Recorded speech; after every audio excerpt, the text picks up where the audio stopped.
السلام عليكم ورحمة الله وبركاته. أهلا بكم سنة 6. أنا مس أميرة ودي قناتكم كرتون ساينس. النهاردة بإذن الله هناخد مع بعض ملخص الدرس الثالث والدرس الرابع من منهج الساينس للصف السادس الابتدائي للترم الثاني. Concept 3.1 Lesson 3 هنكمل كلامنا عن الووتر سايكل، وهناخد الخطوات بتاعة الووتر سايكل بالتفصيل. إن المية بتبدأ تعمل evaporation، وبعدين condensation تكوين السحب، وبعدين precipitation الأمطار بتنزل، وبعد كده المية بتبدأ تتحرك على سطح الأرض runoff لغاية ما تتجمع في مسطح مائي كبير. البروسيس بتاع تجميع المية دي اسمها collection. وبيبدأ الدرس بتاعنا ويقول لنا إن الفريش ووتر دي ممكن نلاقيها في الريفرز أو في الليكس أو بتنزل لنا على شكل أمطار. المية العذبة اللي ما فيهاش ملح بتبقى موجودة في الأنهار وفي بعض البحيرات some lakes، وبتنزل لنا كمان على شكل rains. مس أميرة، مش انت قلتيلي إن المية بتاعتنا بتتبخر وتطلع فوق تكون سحب وتنزل تاني؟ أنا بشوف الرين اللي نازل، لكن هل أنت بتشوف الووتر فيبر اللي بيطلع ده؟ لا. We can see water falling as rain, but we cannot see the water vapor that forms the rain. مش بنشوف الووتر فيبر اللي طالع، لكن بنشوف المطر اللي نازلة. طيب ايه هي أهمية الفريش ووتر؟ بيقولك الفريش ووتر دي مهمة جدا جدا للإنسان وللحيوان وللنبات. ليه يا مس؟ to survive، عشان يبقى على قيد الحياة. يبقى ايه هي الامبورتنت بتاعت الفريش ووتر؟ human, animal and plant need fresh water to survive. ميس طب والنباتات يا ميس اللي بتطلع في الصحراء او في الطريق ده، في حد بيروح يسقيها؟ لا، الرين اللي بينزل الامطار هي دي اللي بتكبر البلانتس دي. green plants depend on rain to grow and survive. يبقى ايه هي اهمية الفريش ووتر؟ human, animal, plants need fresh water to survive. The green plant depend on rain to grow and survive. واتفقنا إن ربنا سبحانه وتعالى خلى المية اللي موجودة على سطح الأرض بتجدد نفسها، بتعمل ريسايكل. يعني إيه ريسايكل؟ يعني بتجدد نفسها، المية بتنظف نفسها، إن هي بتعمل حاجة اسمها ووتر سايكل. مية تتبخر ونكون سحب. المية بعد ما بتعمل ووتر سايكل بتنزل لنا مية نظيفة جدا. يبقى المية بتعمل إيه؟ ريسايكل، أو ممكن نقول عليها رينيو. رينيو يعني إيه؟ يعني بتجدد نفسها. الطبيعة بتعمل إعادة تدوير للمية عن طريق الووتر سايكل. Nature recycle water through the water cycle. المية بتطلع من المسطحات المائية وتنزل تاني على شكل أمطار. Water move from water body to atmosphere and then return to earth as rain. المية بتطلع لغاية الأتموسفير تنزل لنا تاني على شكل أمطار. وبيقولك مفيش نقطة بداية ولا نهاية للووتر سايكل. يعني مين الأول، الفرخة ولا الكتكوت؟ هتقولي الفرخة، هقولك لأ، ما الفرخة دي كان الكتكوت في الأول. هتقولي الكتكوت، هقولك مين اللي جاب الكتكوت؟ الفرخة. برضو الووتر سايكل ملهاش لا بداية ولا نهاية. There is no start point or end point for water cycle. وبيقولك كمان إن الووتر سايكل بيحصل في كل مكان حتى في الصحراء. Water cycle occur everywhere on earth, even in the desert. مس أميرة، الووتر سايكل مهمة ليه؟ عشان بتعمل رينيو للووتر. وبيقولك كمان إن هي بتظبط الجو. لو احنا مثلا صحينا يوم لقينا الجو تراب جدا جدا، التراب ده بيهدى امتى؟ لما الشتاء بينزل كده بتلاقيه ينظف الجو. لو الدنيا ساقعه قوي قوي قوي تلاقي الدنيا تشتي، وبعد كده الجو يبقى مظبوط. يبقى الووتر سايكل ده بيعمل ايه؟ اول حاجه بيجدد الميه renew water، وكمان regulate weather يعني بيظبط الجو. لازم احفظ الاتنين دول. ايه هي اهميه الووتر سايكل؟ renew water regulate weather. renew water regulate weather. طيب ميس، امبارح الدنيا شتت كتير جدا جدا جدا عندنا، فنسبة المية اللي على الأرض دي كترت قوي يا ميس عندنا. هقولك لأ، المية اللي نزلت، المطر اللي نزل ده أصلا كان طالع من المية بتاعت البحار والمحيطات، اتبخروا ونزلوا لنا على شكل ووتر. نسبة المية ثابتة ما بتتغيرش. The total amount of water doesn't change. أمال إيه مس اللي بيحصل؟ المية بس بيحصل لها renew through water cycle. المية بتتجدد عبر الووتر سايكل. طيب ايه مس خطوات الووتر سايكل؟ احنا خدناها قبل كده، تعالى نعيدها تاني. في evaporation بيحصل. evaporation الفي باصة لفوق يبقى الووتر بتطلع لفوق. الووتر بتتحول لووتر فيبر. ووتر تشينج into ووتر فيبر. جميل جدا. وخدنا عملية التبخير بتاعت النبات كان اسمها transpiration. برافو عليكم. يبقى في واحدة بقت أخت الإيفابوريشن دلوقتي، كل ما نجيب سيرة الإيفابوريشن نتكلم عليها. الترانسبيريشن إيه مثل الترانسبيريشن دي؟ إن النبات كان بيطلع المية الزيادة اللي عنده يبخرها عن طريق الفتحات اللي موجودة على الورقة بتاعته الاستامتا. البروسيس دي اسمها ترانسبيريشن. ماشي يا ميس، المية دلوقتي اتبخرت، ايه اللي بيحصل للمية السخنة دي اللي طلعت واتبخرت لفوق؟ أول ما تطلع فوق بتبرد وبيحصل لها كوندنس، بتكون الكلاودز يعني السحب. يبقى الووتر فيبر اللي بيطلع ده يفضل يطلع لحد فين يعني؟ لحد ما يبرد. أول ما يبرد يتحول تاني لنقط مية ويكون الكلاودز، يعمل condensation process. الجزء ده بيجي على طول في الكومبليت. اللي يحصل للووتر فيبر لما بيعمل evaporation بيبرد تاني ويحصل له condensation وبيكون السحب. It cool and condense forming clouds. ايه اللي يحصل بعد ما الكلاودز تتكون؟ تقعد تخزن نقط ميه نقط ميه نقط ميه نقط ميه لغايه ما تبقى تقيله جدا ويبدا المطر ينزل، يعني يحصل precipitation process. يبقى when the water droplet in cloud become too heavy، النقط بقى تقلت هنا، ايه اللي هيحصل؟ precipitation process will happen. هيحصل عملية precipitation يعني المطر هتنزل. يا ترى المية لما تنزل بتنزل على شكل ايه؟ بتنزل على شكل rain مطر عادي، snow يعني تلج، أو بتنزل على شكل sleet or hails اللي هي نقط التلج اللي المية لما بتتجمع كده بيبقى اسمها sleet أو hail. وبعد ما المطرة تنزل بتفضل ماشية ماشية ماشية على سطح الأرض لحد ما تتجمع في الووتر بودي. المية وهي ماشية flow on earth surface أو flow on land، البروسيس دي اسمها run off. the flow of water across the land. وبعد كده المية بتتجمع على شكل stream يعني نهر صغير، أو river نهر كبير، ليك بحيرة أو أوشن. يبقى المية رجعت تاني في مكانها، تبدأ بقى تعيد اللفة تانية مرة تانية وتبدأ تعمل evaporation condensation precipitation run off collection. ودي عملية بتستمر كده طول الحياة. اتفقنا ان الووتر سايكل بتعمل ايه؟ renew للووتر، بتجدد المية، وكمان بتعمل regulate للweather. ودلوقتي يلا نحل what happen اللي بيجي على الجزء ده.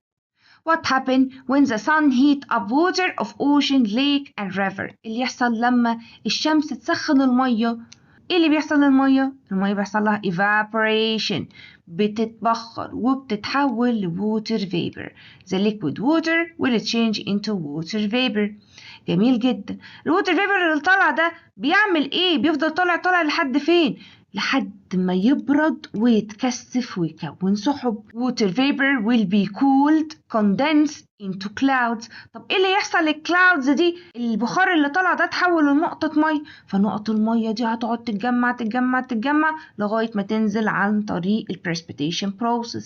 What happened when water droplet become too heavy in clouds؟ السحابة عمالة تجمع المية، لما المية دي تتقل ايه اللي يحصل؟ the water droplet will fall in form of precipitation. المية بتنزل على شكل precipitation، والمطر لما بتنزل على شكل precipitation بتفضل ماشية على سطح الأرض لغاية ما تتجمع تاني في المسطحات المائية المختلفة. water flow across the land then it collected in different water body. يبقى المية رجعت لنا تاني على سطح الأرض وتبدأ الووتر سايكل تكرر نفسها مرة تانية. مس أميرة انت عمالة تقوليلي في ووتر سايكل بتحصل والمية بتتبخر وبترجع لنا تاني، ايه اللي بيخلي المية دي تتبخر؟ هقولك أشعة الشمس. طيب هي الحرارة دي بتتنقل ازاي على سطح الأرض؟ احنا أخدنا 3 طرق لانتقال الحرارة: conduction convection radiation. الconduction دي كانت between solids، انتقال الحرارة بين المواد الصلبة. النهاردة هنتكلم أكتر عن الكونفكشن والراديشن. أشعة الشمس بتوصل لنا عبر الفراغ، عبر السبيس، فحرارة الشمس بتتنقل لنا عن طريق الراديشن. ليه يا ميس؟ عشان الحرارة بتتنقل لنا عبر الفراغ، عبر السبيس، عبر الإير الهواء، فالطريقة دي لانتقال الحرارة اسمها radiation. Heat of sun transfers through space to Earth's atmosphere through radiation. الحرارة بتتنقل من الشمس للغلاف الجوي بتاع الأرض عبر الفراغ، وهنتكلم كمان النهاردة عن الكونفكشن. ايه بس الكونفكشن ده؟ دي طريقة انتقال الحرارة بين المواد السائلة والمواد الغازية. heat transfer in liquid and gas. ليه يا مس هندرس انتقال حرارة في الليكويد وانتقال حرارة في الغاز؟ عشان الأرض بتاعتنا فيها غازات وفيها سوائل. يعني ايه برضه يا مس؟ احنا دلوقتي اتفقنا ان دي أشعة الشمس بتنزل وبتيجي عندنا في الأرض.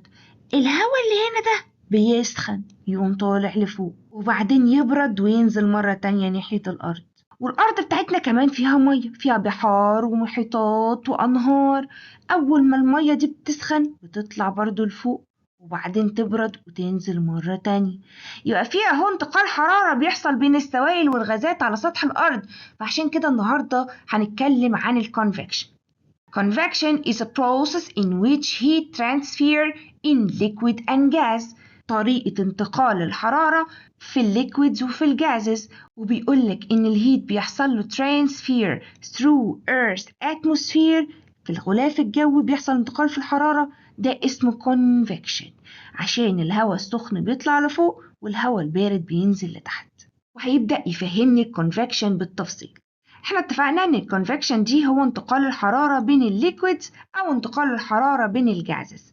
فهيبدأ يكلمني ويقول لي ان الهواء لما بيسخن بيتبخر، بيطلع لفوق، بيبقى خفيف اكتر، بيحصل له expand يعني بيتمدد.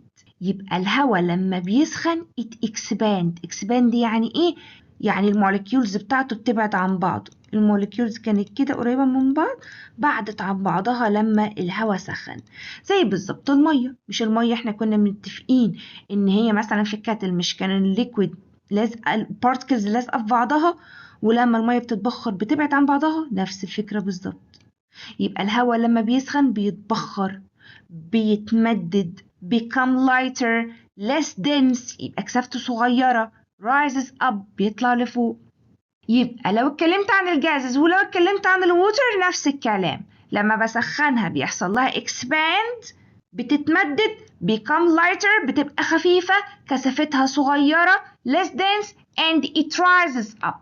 الحاجة السخنة بتتمدد كثافتها بتبقى قليلة بتطلع لفوق، والحاجة الباردة بتنزل تاني بيبقى كثافتها تقيلة، الدنستي بتاعتها كبيرة، sink أو move down بتنزل لتحت. يبقى لما الجاز يبرد أو الووتر تبرد اللي بيحصل لها it contract، بتكتك كده بتلزق في بعضها، البارتكلز بتاعتها بتلزق في بعضها زي المية لما بتتحول لتلج الموليكيولز بتلزق في بعضها and become heavier بتتقل، high density أو denser الكثافة بتاعتها كبيرة فبتنزل لتحت move down أو ممكن نقول عليها sink. يبقى التيبل ده عكس ده بالظبط. لما المية بتسخن expand هنا عكسها contract، become lighter يعني خفيفة بتطلع لفوق، وهنا become denser يعني تقيلة أو become heavier and sink يعني move down.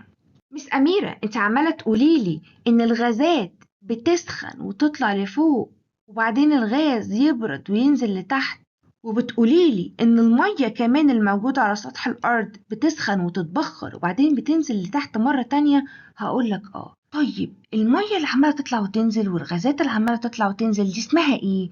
اسمها convection current. يبقى لما الليكويد يطلع لفوق وينزل مرة تانية، الآير يسخن يطلع لفوق وينزل مرة تانية، دي اسمها convection current. طب مين يا ميس اللي بيساعد الconvection current دي إن هي تحصل؟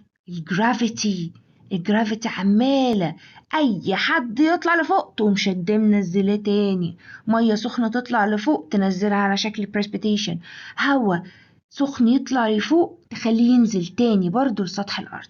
مين دي يا ميس؟ دي الجرافيتي فورس. Gravity force help in rising and falling of different densities of liquid and gas. الجرافيتي بتساعد المية والهواء اللي كثافتهم مختلفة إن هما ينزلوا تاني لسطح الأرض. يبقى تاني حركة المية والغازات اسمها convection current. الجرافيتي بتعمل إيه؟ بتحرك الconvection current ده، بتخليه يلف rotation of convection current، بتحرك الهواء فبتسبب wind، بتحرك المية فتسبب الocean current. يبقى الحركة بتاعة المية إن هي تتبخر وتنزل تاني، أو إن الهواء السخن يطلع لفوق وينزل تاني، ده اسمه convection current. مين اللي بيساعد convection current ده وعمال يخليه يعمل rotation؟ الجرافيتي. لما convection current ده بيتحرك يعني هواء بيتحرك، فده بيسبب حاجة اسمها wind رياح، ولما المية بتتحرك بتسبب حاجة اسمها ocean current. وبيقولك الكونفكشن كارنت ده ربنا سبحانه وتعالى عامله عشان يظبط درجات الحرارة أو يظبط المناخ. يعني لو افترضنا إن الجزء ده سخن جدا جدا على سطح الأرض متركز فيه أشعة الشمس، والأجزاء اللي فوق عند التو بولز دول مفهومش حرارة خالص والدنيا ساقعة جدا، حركة الهواء وحركة المية دي بتظبط درجات الحرارة، بتخلي الناس اللي عندهم سخونية دي الحرارة عندهم تبقى معقولة شوية، ما يحصل لهمش احتراق ولا ان هم الحرارة عندهم تبقى عالية قوي، وبيخلي الأماكن اللي بتبقى عند التو بولز دي يوصل لها شوية حرارة فما تتجمدش الأماكن دي. يبقى ربنا سبحانه وتعالى خلق حاجة اسمها convection current عشان يظبط المناخ بتاع سطح الأرض. هوا عمال يتحرك خلال الكرة الأرضية والمية عمالة تتحرك خلال الكرة الأرضية، فبيظبط المناخ. وكل مكان موجود على سطح الأرض بيبقى ليه المناخ الخاص بيه، بيبقى ليه regional climate. المكان هنا سخن مثلا، الأماكن اللي هنا باردة، ده المناخ بتاع كل منطقة. اللي بيحدد المناخ في كل مكان الconvection current. وبعدين راجع تاني يكلمك عن عملية سقوط الأمطار. هي الأمطار بتنزل إزاي؟ هوا سخن رطب بيتبخر يطلع لفوق، ينزل هوا جاف وبارد. أنا بقولك إن هوا سخن warm air بيطلع لفوق بيبقى مليان water vapor اسمه moist air. warm air moist air، هوا سخن مليان ببخار المية. هيعمل ايه الهوا ده لما يطلع لفوق؟ هيسيب بخار المية بتاعه ويحوله تاني لنقط أمطار هتبقى موجودة متكونة في السحابة. حلو قوي. والهوا ده يبرد وينزل، هينزل cold air هوا ساقع، صح؟ في بخار مية ولا مفيهوش بخار مية؟ هو ساب خلاص بخار المية بتاعه فوق هنا وحوله الأمطار، يعني بينزل dry cold air. dry cold air يبقى warm moist air لما يطلع لفوق move up بينزل cold dry air، والكلام ده هناخده بالتفصيل دلوقتي في lesson 4. هنا بيقولك إن ال warm moist air rise up by convection، أخد شوية حرارة فطلع لفوق. هيطلع فوق يحصل له إيه؟ cool and condense، بيبرد ويتكثف ل water vapor ويكون سحاب. warm moist air rise up by convection، بعد ما طلع لفوق هيحصل له إيه؟ cool and condense، بيتحول لإيه؟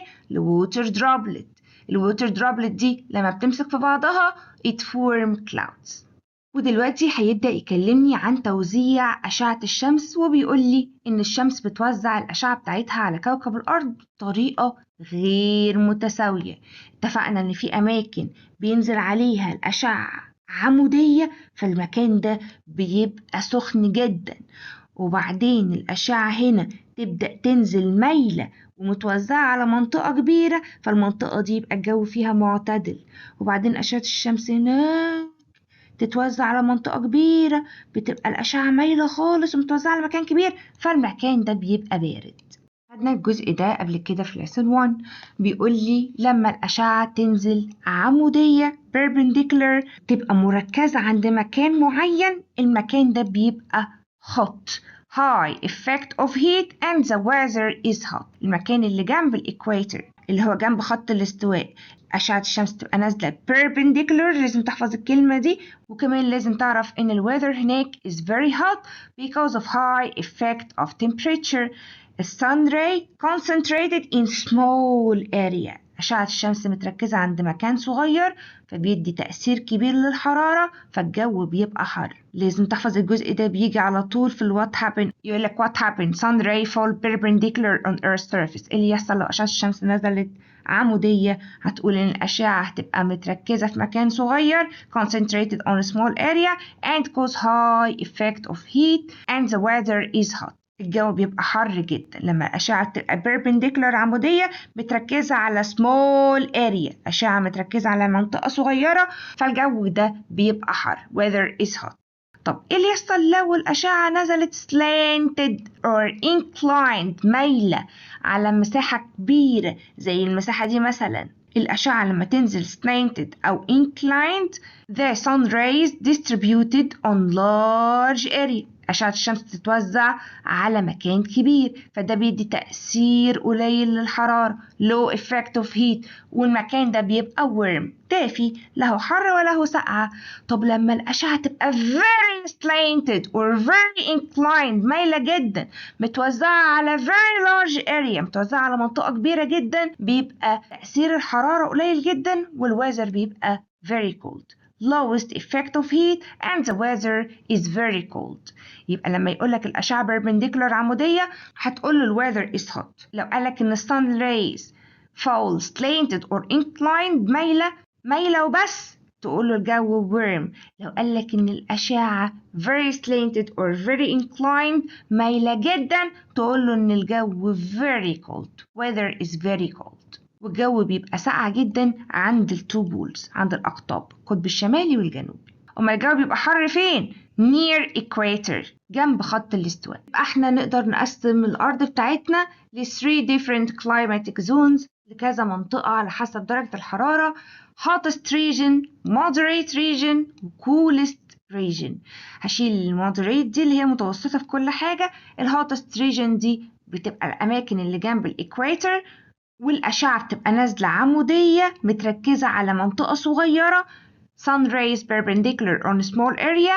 the weather is hot and humid، جو حر جدا لكن في بخار مية، والمنطقة دي بيحصل فيها evaporation كتير جدا. ليه مس؟ عشان درجة الحرارة عندها عالية highest rate of evaporation.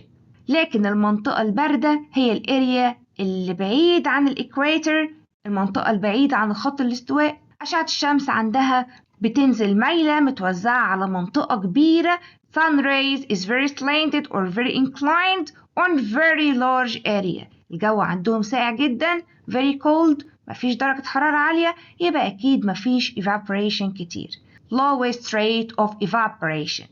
وزي ما اتفقنا المودريت region دي moderate أو معتدلة في كل حاجة.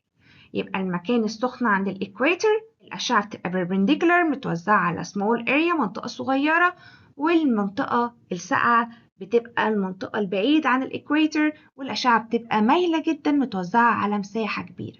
وبكده الحمد لله أكون خلصت lesson 3. lesson 4 بقى جا ولد قال لي ميس أنا مش مصدق إن المية السخنة بتطلع لفوق والمية الساقعة بتنزل لتحت، أنا بقى مش مقتنع بالكلام ده، لو سمحت اعملي تجربة. هقولك طيب يلا بينا، هاتلي إزازة فيها مية سخنة وحط فيها لون أصفر، وهات إزازة تانية فيها مية باردة حط فيها لون أزرق. لو أنا عندي حق يبقى المية السخنة دي هتطلع لفوق والمية الساقعة دي هتنزل لتحت، وهيحصل ميكسينج للكالر، يعني الألوان هتتلخبط على بعض وفي لون أخضر هيتكون. يقولك يلا نعمل التجربة. لما حطيت الهوت ووتر تحت والكولد ووتر فوق، الهوت ووتر طلع لفوق والكولد ووتر نزل لتحت وكون لي لون أخضر. قال لي ميس بصي أنا برضه مش مقتنع بالكلام ده، ما هما كده هيعملوا ميكس. هقول له طب تعالى يلا نعمل التجربة بس بطريقة تانية، حط لي تحت الكولد ووتر وحط لي فوق الهوت ووتر وشوف ايه اللي هيحصل. الهوت ووتر المفروض تطلع لفوق، يعني وهي اصلا فوق فهي كده مرتاحة. الكولد ووتر المفروض تنزل لتحت وهي اصلا موجودة تحت فبرضو هي كده مرتاحة. فايه اللي المفروض يحصل لما اعمل ميكس للووتر دي؟ مش هيحصل اي حاجة، اللون الاصفر هيفضل فوق واللون الازرق هيفضل تحت. يبقى الكونكلوجن الاستنتاج بتاعنا ان في حاجه فعلا اسمها convection current. ايه معنى convection current؟ ان الهوت ووتر الكثافه بتاعته بيبقى قليله وبيطلع لفوق، hot water is less dense and rise up، والcold water بتبقى كثافتها كبيره وبتنزل لتحت، cold water more dense and it sink down. يبقى في حاجه عندنا بتحصل اسمها convection current. وكمان الجرافيتي قوه الجاذبيه بتأثر او بتحرك الميه فبتعمل حاجه اسمها ووتر سايكل. وزي ما اتفقنا ان الكونفكشن كارنت ده ممكن يحصل في الهواء لما بيتحرك من فوق لتحت يبقى بيحصل في الاتموسفير، ممكن يحصل في المية ان هي بتتبخر وتنزل لنا مرة تانية، وكمان ممكن يحصل في باطن الأرض في المعادن المنصهرة اللي موجودة في باطن الأرض. احنا اتفقنا ان كوكب الأرض بتاعنا من جوه فيه معادن منصهرة زي اللي بتعمل فولكانو دي، عارفين اللي بتعمل البركان؟ هي دي معادن منصهرة، بيحصل برضو جواها convection current، السخن منها بيطلع لفوق والساقع بينزل لتحت، يعني في حركة مستمرة موجودة على سطح الأرض. الconvection current هو اللي بيعملها في الهواء في الاتموسفير وفي المية، وكمان بيعملها في الصخور المنصهرة بداخل الأرض. Convection current happen in atmosphere, water and earth mantle. وزي ما اتفقنا ان الهواء بيسخن ويطلع لفوق وبعدين يبرد وينزل تاني لسطح الأرض، ففي حاجة اسمها رياح. وبيقولك ان الرياح دي ده نظام موجود، ربنا سبحانه وتعالى خلق نظام ثابت للأرض اسمه global wind system. Earth has global wind system that consists of wind that blow in constant direction over long period of time. يبقى في نظام اسمه global wind system، ده بيشمل الرياح اللي دايما بتهب في مكان معين في اتجاه معين لفترة زمنية طويلة. وبيقولك إن الرياح دي بتحدد الويذر والكلايمت، بتحدد الطقس وبتحدد المناخ، بتحدد شكل الجو، يعني فترات زمنية صغيرة وفترات زمنية كبيرة. ليه الرياح هي اللي بتحدد الجو؟ بيقولك عشان الرياح دي ممكن تغير الويذر. بيقولك الرياح دي وهي ماشية ممكن يكون معاها حرارة فتخلي الجو سخن، ممكن تبقى moisture يعني مليانة يعني رطبة بتخلي الجو رطب، ممكن الرياح دي تبقى ماشية بتشيل السحب بتحركها فتنزل لنا رياح، ممكن الرياح دي تاخد معاها سنو تنزل لنا تلج لو الجو ساقع، ممكن الرياح دي تجيب معاها ساند يعني تجيب تراب في الهواء. يبقى مرة تانية في حاجة اسمها global wind system، ربنا سبحانه وتعالى خلى في نظام اسمه نظام رياح موجود على كوكب الأرض. الرياح دي بتتحكم في الويذر وبتتحكم في الكلايمت، بتتحكم في الشكل بتاع الجو سواء في فترة زمنية صغيرة أو في فترة زمنية كبيرة. ليه مثل الرياح هي اللي بتظبط الويذر وبتظبط الكلايمت؟ هقولك عشان الرياح دي ممكن تشيل معاها wind carry heat rain snow or sand. الرياح ممكن تسبب تغيير في الجو عشان هي ممكن تبقى شايلة معاها حرارة أو رطوبة أو مطر أو تلج أو رمل. ميس أنا دايما في النشرة أسمع الراجل بتاع الأرصاد يقولك رياح شمالية شرقية، هو الرياح ليها اتجاه؟ بيقولك كمية أشعة الشمس اللي بتنزل بتأثر على اتجاه الرياح، وحركة الأرض حوالين نفسها بتحرك الهواء وبتأثر على حركة الرياح. يبقى في حاجة اسمها اتجاه للرياح wind direction. ايه اللي بيأثر على wind direction؟ احنا اتفقنا ان الهواء ده بيمشي لما بياخد حرارة، يعني لما الهواء يسخن يبدأ يتحرك ويطلع لفوق ويبدأ ينزل تاني لتحت يعمل رياح. يبقى الشمس بتأثر على حركة الرياح، هي اللي بتسخن الهواء. وايه كمان بيأثر على حركة الرياح؟ حركة الأرض نفسها rotation of earth. يبقى الwind direction determined by two factors. اتجاه الرياح بيتحدد بإيه؟ بالamount of solar radiation، كمية السولار radiation اللي واصلة للإيرث، وإيه كمان rotation of earth ودوران الأرض. وقلت لك من شوية إن الرياح دي مهمة جدا جدا، بتظبط درجة الحرارة اللي موجودة على الأرض. الأماكن الساقعة قوي قوي اللي عند التو بولز دي بيوصل لها شوية هواء سخن، والأماكن السخنة جدا اللي عند الإكواتر يوصل لها شوية هواء بارد. الهواء عمال يتحرك في الكرة الأرضية فبيظبط درجة الحرارة على سطح الأرض. طب إيه اللي يحصل لو مفيش wind على سطح الأرض؟ What happens if there is no wind on earth? Some ecosystem will change completely and other will disappear. في أماكن هتختفي خالص، أماكن اللي فوق دي هتتجمد، الأماكن اللي عند الإكواتر دي هتولع من كتر الحرارة. The region near equator become extremely hot. المكان اللي عند الإكواتور هيبقى سخن جدا. And the region near two poles will completely freeze.